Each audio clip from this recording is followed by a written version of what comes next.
नमस्कार दोस्तों, मैं हूं आरपी सिंह और आज हम जानने वाले हैं कि आत्मनिर्भर भारत के 20 लाख करोड़ का सच और जानेंगे कि किसको क्या मिला।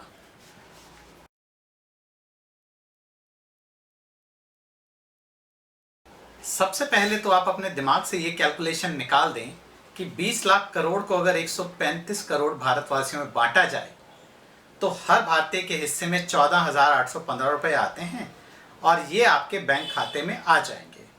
और आप इस टेंशन में जी रहे हैं कि मेरा तो बैंक खाता ही नहीं है तो मेरे पैसे कहाँ आएंगे, या फिर अगर बैंक खाता है तो आप ये सोच सोच कर परेशान हो रहे हैं कि इस 15,000 रुपये जो आएंगे इसका करना क्या है, क्या शॉपिंग करनी है, कौन सी जगह पर जाके इस पैसे को खर्च करना है। ये 20 लाख करोड़ का पैकेज गवर्नमेंट ऑफ इंडिया की तरफ से आत्मनिर्भर भारत या सेल्फ रिलायंट इंडिया मूवमेंट की ओर बढ़ाया गया पहला कदम है।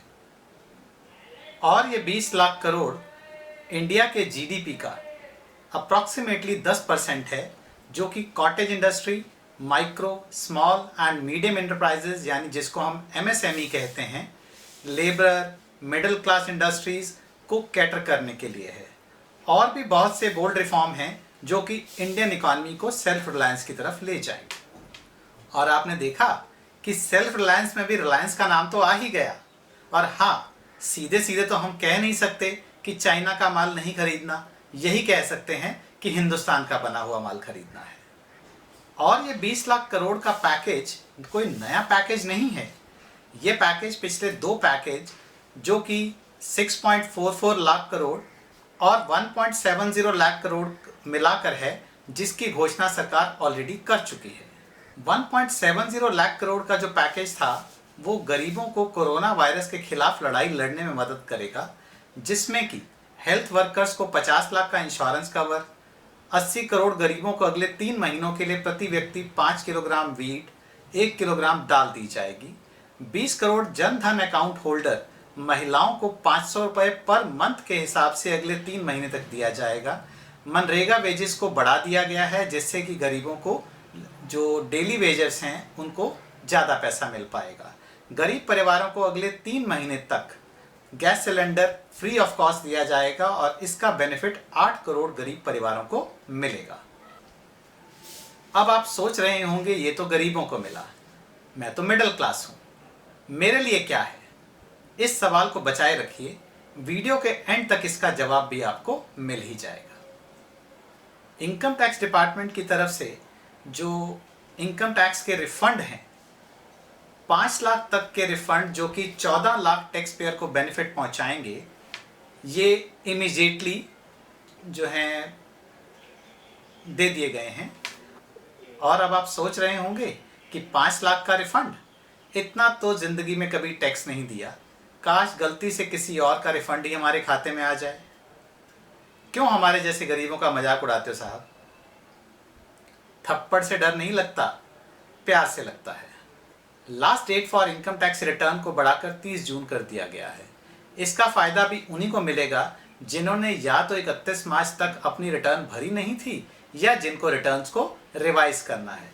पर आप तो एक ईमानदार नागरिक की तरह पहले ही अपना टैक्स ड्यू डेट तक भर ही चुके हैं। जीएसटी रिटर्न की डेट बढ़ाकर 30 जून तक कर दी है। हाँ, इससे आपकी टैक्स पेमेंट कुछ दिनों तक डेफर तो हो सकती है, पर एक बात मुझे याद आती है कि कई बार बिल्ली को देखकर कबूतर आंखें बंद कर लेता है और सोचता है कि बिल्ली चली गई। ऐसा हुआ नहीं है। अब होगा क्या? अब 30 जून के बाद सारे रिटर्न्स आपको एक साथ जमा करवानी होंगी। हाँ, वो रिटर्न तो ऑब्वियस एंड निल की ही होंगी। और आप सोच रहे हैं क्योंकि टैक्स इसलिए नहीं देना क्योंकि कमाया भी कुछ नहीं है। अब हम देखते हैं कि आरबीआई ने क्या स्टेप्स लिए। कैश रिजर्व रेशियो को घटा दिया गया है, यानी कि बैंकों को कैश रिजर्व पहले के मुकाबले अपने पास कम रखना होगा। इसका फायदा बैंकों को क्या मिलेगा कि वो अब ज़्यादा लोगों को लोन दे पाएंगे और सिस्टम में 1.37 लाख करोड़ की लिक्विडिटी आएगी। और अब आप सोच रहे होंगे कि पिछले लोन्स ने तो जान ले रखी है और अब नए लोन कहाँ से लेंगे हम? हमें तो इतना लोन भी नहीं मिलेगा कि लंदन में जाके सेटल हो जाए। और वैसे भी अगर लोन मिल भी जाए तो अभी कौन सा फ्लाइट्स चल रही हैं। 1 लाख करोड़ के आसपास आरबीआई कंपनीज के कॉरपोरेट बॉन्ड्स और नॉन कन्वर्टेबल डिबेंचर्स में इन्वेस्ट करेगा, जिससे कि कंपनीज के पास इन्वेस्टमेंट करने के लिए कैपिटल का अरेंजमेंट हो जाएगा। और अब आपका सवाल, मुझे इससे क्या, मेरे पास थोड़ी ये पैसे आएंगे? तो जवाब यह है कि हो सकता है कि आपकी नौकरी बच जाए, कि जो कि कंपनी के पास पैसों की कमी के कारण जा सकती थी। हाँ तो मित्रों, बताओ मुझे, फायदा हुआ कि नहीं? हुआ कि नहीं? 50,000 करोड़ की investment non banking finance companies के बॉन्ड्स और नॉन कन्वर्टेबल डिबेंचर्स में की जाएगी, ताकि म्यूचुअल फंड के ऊपर रिडम्पशन के बोझ से बचा जा सके। अब आप सोच रहे होंगे कि मुझे इससे क्या फायदा होगा। कई बार रिडम्पशन प्रेशर में आकर म्यूचुअल फंड को डेस्परेट सेलिंग करनी पड़ जाती है, जिसकी वजह से शेयर के प्राइसेस गिर जाते हैं और आपकी इन्वेस्टमेंट की वैल्यू भी कम हो जाती है। अब ये कदम शेयर बाजार को गिरने से बचाने के लिए हो सकता है, और शेयर बाजार में अगर आपने इन्वेस्टमेंट कर रखी है तो इससे आपकी कैपिटल तो कम से कम कुछ हद तक बची रह पाएगी। सभी लोन्स के ऊपर 3 मंथ का मॉरेटोरियम, यानी कि अब इंस्टॉलमेंट और इंटरेस्ट की पेमेंट आप 3 महीने के लिए पोस्टपोन कर सकते हैं। यहाँ आप यह समझ लें कि पेमेंट पोस्टपोन हुई है, इंटरेस्ट लगना बंद नहीं हुआ, यानी कि इन टोटल आपका लोन का रीपेमेंट बढ़ जाएगा, क्योंकि आपके लोन में इन 3 महीने का इंटरेस्ट भी जुड़ जाएगा। हाँ, ये मिडिल क्लास के लिए टेम्परेरी तौर पर राहत तो हम कह सकते हैं, पर ध्यान रहे कि जब तक आप बिल्कुल कैश ट्रैप ना हो जाएं, अपनी इंस्टॉलमेंट को देते रहिए और पोस्टपोन करने का मत सोचिए। 3 लाख करोड़ के कोलेटरल फ्री लोन्स एमएसएमईज और बिजनेसेस के लिए। ये लोन इसलिए क्योंकि सारे ऑपरेशंस जो हैं ठप पड़े हैं। रॉ मटेरियल परचेज करने और बिजनेस को रीस्टार्ट करने के लिए जो पैसा चाहिए उसके लिए लोन लिया जा सकता है, और जितना उनका आउटस्टैंडिंग 29 फ़रवरी 2020 तक का होगा उसका 20% तक एडिशनल लोन भी लिया जा सकता है। इससे 45 लाख यूनिट्स अपने बिजनेस को रीस्टार्ट कर पाएंगी। अब यहाँ सवाल ये उठता है कि कहीं ऐसा तो नहीं होगा कि अंधा रेवड़ी बांटने पे आए और बार बार अपने ही लोगों को देता जाए, यानी कि उनको ही लोन मिले जिनकी बैंक में जान पहचान है। यहाँ जान पहचान से मेरा मतलब सुविधा शुल्क से है, जैसा येस बैंक के प्रमोटर्स को मिला लोन देने के लिए।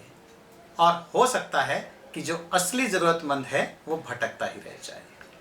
इसमें भी मिडिल क्लास और नौकरी वाले को तभी फ़ायदा मिलेगा अगर आप इस तरह के बिजनेस के साथ एसोसिएटेड हैं, आप ऐसे बिजनेस में नौकरी करते हैं या आप ऐसा बिजनेस चलाते हैं। 20,000 करोड़ का सब ऑर्डिनेट डेट उन फंक्शनिंग एमएसएमईज के लिए जो एनपीए यानी कि नॉन परफॉर्मिंग एसेट या स्ट्रेस्ड है, और गवर्नमेंट इसके लिए 4,000 करोड़ रुपए का support credit guarantee fund trust for micro and small enterprises को करेगी, जो कि बैंक को पार्शियल क्रेडिट गारंटी प्रोवाइड करेगा। अब अगर बैंक एनपीए की बात देखें तो इसका मतलब ये है कि ऐसा बैंक लोन जिसका ब्याज भी नहीं आ रहा और प्रिंसिपल का भी नहीं पता कि वापस आएगा या नहीं आएगा। अब इससे हो सकता है कि ऐसे नज़दीकी रखने वालों को एडिशनल लोन मिल जाएं जो कि जानते हैं कि लोन लेने में हर्जी क्या है। जब पिछला लोन बैंक एनपीए मान चुका है तो कुछ साल बाद ये भी मान ही लेगा, और कुछ बैंकों के साथ सांठ-गांठ करके ऐसे लोन्स कुछ खास लोगों को ही मिल जाएंगे। अल्टीमेटली ये पैसा जाना तो टैक्स पेयर की जेब से है, यानी कि आपकी जेब से है। हम तो सिर्फ दुआ ही कर सकते हैं कि ऐसा कुछ ना हो, और बैंक जिस पर्पस के लिए लोन दे रहा है उस पर्पस के पूरा होने के बाद टैक्स पेयर का पैसा जो कि बैंक ने लोन की फॉर्म में बांटा हुआ है वो बैंक को वापसी हो जाए। 200 करोड़ तक के ग्लोबल टेंडर्स को डिसअलाउ किया गया है। गवर्नमेंट डिपार्टमेंट को अपना जो प्रोक्योरमेंट करना होता है, देखा यह गया है कि यहाँ की डोमेस्टिक कंपनीज को फॉरेन कॉम्पिटिटर से बहुत ही अनफेयर कंपटीशन फेस करने को मिलता है। तो इसलिए इस तरह के गवर्नमेंट प्रोक्योरमेंट में 200 करोड़ तक के टेंडर में ग्लोबल टेंडर्स इनवाइट ही नहीं किए जाएंगे।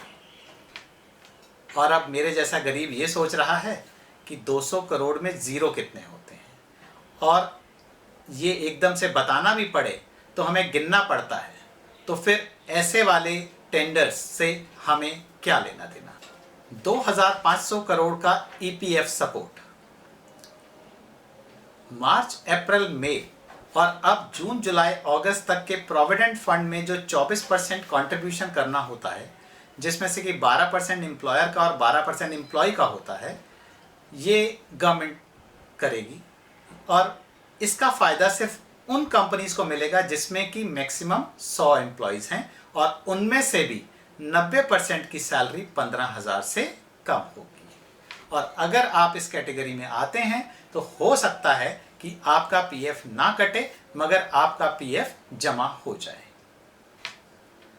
बाकियों के लिए गवर्नमेंट ने 12% पीएफ काटने की बजाय 10% पीएफ काटने की बात रखी है। मिडिल क्लास को इससे फायदा क्या होगा कि उनकी टेक होम सैलरी थोड़ी सी बढ़ जाएगी। पर आपने सुना ही होगा, there are no free lunches. अगर आपका कंट्रीब्यूशन कम होगा यानी 12% से 10% होगा तो ऑब्वियस सी बात है कि एम्प्लॉयर का कंट्रीब्यूशन भी 12 की जगह अब 10 ही जमा होगा और अल्टीमेटली आपके पीएफ में पैसा कम जमा होगा। तो चलो आज बच जाओगे, बट कब तक बचोगे? फ्यूचर में तो इस कटौती का नुकसान आप ही को झेलना पड़ेगा। 30,000 करोड़ की स्पेशल लिक्विडिटी स्कीम जो कि एनबीएफसीज यानी कि नॉन बैंकिंग फाइनेंस कंपनीज और एचएफसी यानी कि हाउसिंग फाइनेंस कंपनीज के लिए है। क्योंकि अब एनबीएफसीज और हाउसिंग फाइनेंस कंपनीज को बाजार से पैसा इकट्ठा करने में बहुत परेशानियां आ रही हैं, तो गवर्नमेंट इन एनबीएफसीज और हाउसिंग फाइनेंस कंपनीज के डेट पेपर में इन्वेस्ट करेगी ताकि ये ज़्यादा हाउसिंग लोन दे सकें और रियल इस्टेट की डिमांड बढ़ सके, जिससे कि रियल इस्टेट से जुड़े बिजनेस जैसे स्टील, सीमेंट और लेबर को ज़्यादा काम मिल सके और इकॉनमी दोबारा पटरी पर आ सके। पर इसका रिजल्ट भी क्या होगा? एक ऐड बचपन में हम देखा करते थे, ये बेचारा काम के बोझ का मारा, इसको चाहिए सिंकारा। पर मिडिल क्लास को देखकर ये ऐड थोड़ी सी बदल कर याद आती है, ये बेचारा किश्तों के बोझ का मारा, और इसके लिए गवर्नमेंट सिंकारा लेकर आई है, यानी कि इसको और किश्तों के बोझ तले दबाने की बातें चल रही हैं। तो इसको हम ये कह सकते हैं कि ये आपके लिए जो पैकेज है ये लोन्स की योजना लेके आया है। जब बात एनबीएफसीज की आती है तो आईएल&एफएस और डीएचएफएल जैसी कंपनीज का हाल हम पहले ही देख चुके हैं। बस अब तो दुआ ये करो कि जिन एनबीएफसीज को अब लोन मिलेगा वो कम से कम ऐसी ना निकले। 45,000 करोड़ की पार्शियल क्रेडिट गारंटी स्कीम उन एनबीएफसीज के लिए जिनकी क्रेडिट रेटिंग कम है, यानी उनको बाजार से पैसा नहीं मिलता। चिंता छोड़िए, ऐसी कंपनीज को लोन देने के लिए गवर्नमेंट ऑफ इंडिया है ना, और ऐसी कंपनीज को दिए गए लोन के पहले 20% तक के लॉस की भरपाई गवर्नमेंट ऑफ इंडिया करेगी। ये सब मार्केट का कॉन्फिडेंस बढ़ाने के लिए तो अच्छा स्टेप हो सकता है, पर ध्यान रहे किसी की क्रेडिट रेटिंग खराब क्यों होती है? सबसे पहला ये सवाल हमारे दिमाग में आता है कि किसी की भी क्रेडिट रेटिंग खराब क्यों होती है? आपको कोई उधार क्यों नहीं देता? ये सब आपके पिछले कर्म हैं जो कि अच्छे नहीं रहे, जिसकी वजह से आपको उधार नहीं मिलता, और अब आप टैक्स पेयर के पैसे से आप उन एनबीएफसीज के लिए एक और मौका क्रिएट कर रहे हैं। 90,000 करोड़ का पावर डिस्ट्रीब्यूशन कंपनीज के लिए पैकेज, जिसको हम डिस्कॉम के नाम से जानते हैं, यानी जो पावर डिस्ट्रीब्यूशन कंपनीज हैं उनके लिए। इंडस्ट्रियल डिमांड में कमी आने की वजह से जो पावर डिस्ट्रीब्यूशन कंपनी यानी कि डिस्कॉम है, इनके रेवेन्यूज कम हो गए हैं, और लॉकडाउन की वजह से लोगों ने बिलों का भुगतान भी टाइम पर नहीं किया। तो जो डिस्कॉम है, इन्होंने पावर जनरेशन कंपनीज का अप्रॉक्सीमेटली 94,000 करोड़ रुपया बकाया देना है और डिस्कॉम के पास लिक्विडिटी की प्रॉब्लम हो गई है। तो अब आपके घर में बिजली आती रहे, इसके लिए गवर्नमेंट डिस्कॉम को 90,000 करोड़ रुपया उधार दे रही है। और बहती गंगा में हाथ धोते हुए अनिल अंबानी जी ने भी अपनी BSES दिल्ली का 51% स्टेक बेचने के लिए लगा दिया है। अब आप सोच रहे होंगे इससे मुझे क्या, मैं तो अपना बिल हमेशा ऑनलाइन ही टाइम पे भर देता हूँ और लॉकडाउन में भी मैंने सारे बिल तो अपने भरे ही हैं। पर आपको तो देना ही पड़ेगा क्योंकि आप वोट बैंक थोड़ी हैं। 50,000 करोड़ का लिक्विडिटी सिस्टम में आएगा जो कि TDS के रेट में डिडक्शन की वजह से आएगा। आपके पास खर्च के लिए ज़्यादा पैसे बचें, इसलिए TDS का रेट पहले के मुकाबले 25% कम कर दिया गया है। यानी कि अगर पहले आपके टैक्स में TDS की फॉर्म में 100 रुपये कटते थे तो अब वो 75 रुपये कटेंगे। पर मुसीबत कुछ देर के लिए टली है, ख़त्म नहीं हुई, क्योंकि कम TDS मतलब बाद में कम टैक्स इनपुट और रिटर्न फाइल करते समय आपको अपनी जेब से ज़्यादा टैक्स जमा कराना होगा। अब मिडिल क्लास ये सोचेगा कि मुझे इससे क्या फ़ायदा। जैसे बचपन में आपने देखा होगा कि जब teacher roll number wise copy check करता था और आपका रोल नंबर आखिरी में होता था, तो बस आपके पिटने का नंबर बाद में आना है, पिटना तो आपको है ही। तो बस अब एक छोटे से क्लिप को देखने से आपको पता चल जाएगा कि मिडिल क्लास को क्या मिलेगा।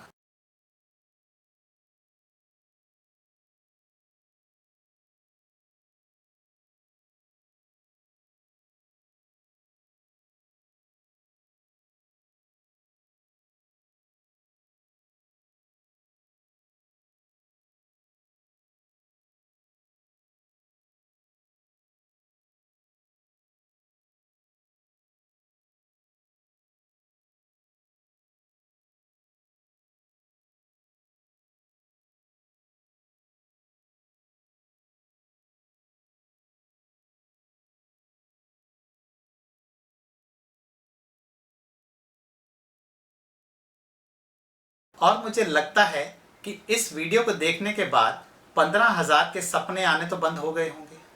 अगर ऐसा है तो इस वीडियो को लाइक ज़रूर कर दीजिएगा और अभी तक आपने इस चैनल को अगर सब्सक्राइब नहीं किया है तो अभी सब्सक्राइब कर दीजिए और भी मिडिल क्लास फ्रेंड के साथ ये वीडियो शेयर करें ताकि उनको भी ऐसे सपनों से छुटकारा मिल सके।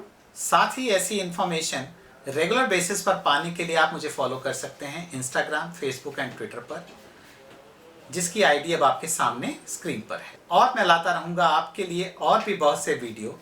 तब तक के लिए this is RP Singh. Goodbye until we meet again.